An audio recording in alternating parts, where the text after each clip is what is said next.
السلام علیکم ورحمۃ اللہ وبرکاتہ۔ امید کرتا ہوں تمام احباب اور میری معززات مکرمات مائیں اور بہنیں خیریت سے ہوں گی۔ آج سے ہم پڑھیں گے قرآن کریم کی سورہ ابراہیم کو تجوید کے ساتھ۔ تو اللہ کے نبی علیہ السلام کے ایک فرمان سے اپنی بات کا آغاز کرتا ہوں۔ پیارے پیغمبر علیہ السلام نے فرمایا، الماہر بالقرآن مع السفرۃ الکرام البررہ، جو انسان قرآن کا ماہر ہوتا ہے، قرآن کو اچھے انداز کے ساتھ پڑھتا ہے، ترنم کے ساتھ پڑھتا ہے، کل قیامت والے دن اس کا وہ معزز و مکرم فرشتوں کے ساتھ ہوگا۔ اور جو انسان قرآن کو پڑھنے کی کوشش کرتا ہے، سیکھنے کی کوشش کرتا ہے لیکن اٹک اٹک کر پڑھتا ہے، تو پیارے پیغمبر علیہ السلام نے فرمایا اس مرد و زن کے لیے دوہرا اجر ہے۔ تو اس حدیث کو مد نظر رکھتے ہوئے ہم قرآن کریم کو سیکھیں، کوشش کریں گے، اور ہم سورہ ابراہیم کو تجوید کے ساتھ پڑھنے کی کوشش کریں گے، اور ساتھ ساتھ چھوٹی چھوٹی صورتوں کو زبانی یاد کرنے کی بھی کوشش کریں گے۔ اللہ تبارک و تعالی سے دعا ہے کہ رحمان ہماری یہ کوشش اپنی بارگاہ میں قبول فرمائے اور ہمارے لیے دنیا آخرت میں نجات کا ذریعہ اور سبب بنائے۔ تو ہم آغاز کرتے ہیں سورہ ابراہیم کا۔ تو اس کا جو پہلو ہے وہ یہ ہوگا کہ قرآن کریم کو آپ کوشش کریں گے، آپ کے سامنے گروپ کے اندر مختلف قاری القرآن کی تلاوتیں بھی بھیجی جائیں گی، جو سبق ہوگا اسی کا اتنی سی تلاوت بھیجی جائے گی کہ جو ماں بہن بھائی دوست عزیز جو ویڈیو دیکھ رہے ہیں، وہ جس قاری کا ان کو انداز پسند ہے اور اس طرح کی آواز بنانا چاہتے ہیں تو اس کے ساتھ ساتھ مشق کریں اور سنانے کی بھی کوشش کریں، اور روزانہ کی بنیاد پر سبق سنائیں اور اپنی غلطیوں کو دور کریں۔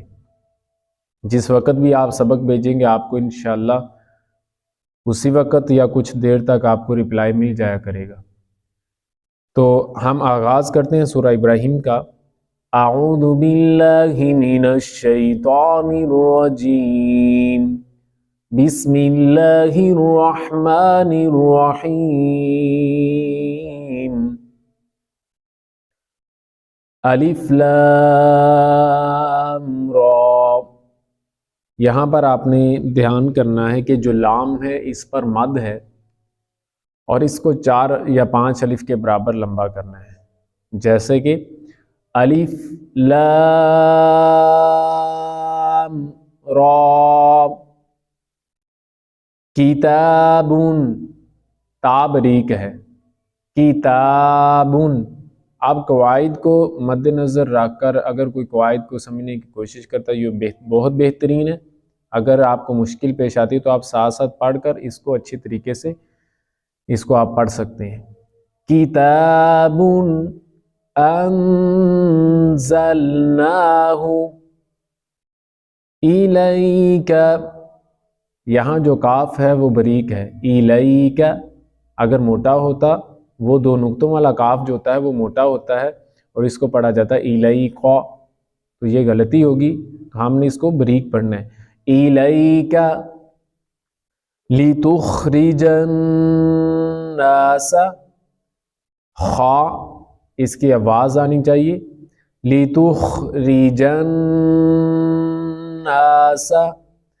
من الظلمات الى النور۔ اب آپ نے غور کرنا ہے کہ پیچھے ناس جو لفظ ہے اس کے نون پر شاد آئی ہوئی ہے، اور آگے نور جو لفظ ہے الى النور اس کے نون پر بھی شاد ہے، تو دونوں پر غنہ کریں گے، یعنی ناک میں پڑھیں گے، جیسے لِتُخْرِجَ النَّاسَ مِنَ الظُّلُمَاتِ إِلَى النُّورِ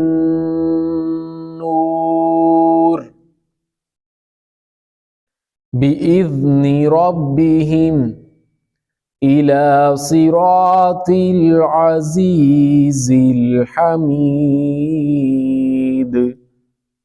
إِلَى صِرَاطِ الْعَزِيزِ الْحَمِيدِ۔ آخر میں جو دال ہے اس کو ہلا کر پڑھنا ہے، جیسے حمید، حمید، ایسے دال کو غائب نہیں کرنا بلکہ اس کی آواز واضح ہونی چاہیے، پتہ چلنا چاہیے۔ تو آپ ایک بار روانگی کے ساتھ پڑھ لیتے ہیں اور اس کے بعد آپ کو تلاوتیں بھی بھیجی جائیں گی انشاءاللہ مختلف قراء کی، جن کے انداز بھی خوبصورت ہے اور جن کا قرآن سننے کو دل بھی چاہتا ہے۔ تو اگر ہم بھی کوشش کریں گے تو ہماری آواز بھی ویسی بن سکتی ہے، اگر ہم کوشش کریں، پریکٹس کریں۔ ظاہری سی بات ہے، اگر دنیا کی دولت کمانی ہو تو محنت چاہیے، تو قرآن کریم کے اندر ایک نام مقام پیدا کرنا ہو، ایک انداز بنانا ہو، تو اس کے لیے بھی محنت چاہیے۔ اور قرآن کریم، اس پر جو محنت ہوتی ہے وہ کبھی بھی ضائع نہیں ہوتی، وہ انسان کو مقام دلاتی ہے، اللہ کے قریب کرتی ہے۔ تو ایک بار روانگی سے پڑھ لیتے ہیں۔ الف لام را کتاب انزلناه الیک لتخرج الناس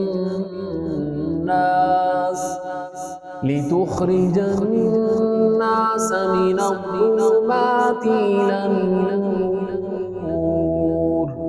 بإذن ربهم إلى صراط العزيز الحميد۔ اگر آپ کو یہ انداز اچھا ہو یا کوئی مشورہ ہو تو بلا جھجک آپ میسیج کر سکتے ہیں، اور آپ سے ریکویسٹ ہے کہ اس پیغام کو آگے ضرور شیئر کریں اور جتنے بھی احباب اس میں شامل ہو سکتے ہیں ان کو ضرور کریں۔ اللہ تبارک و تعالی آپ کا حامی و ناصر ہو۔ السلام علیکم ورحمۃ اللہ وبرکاتہ۔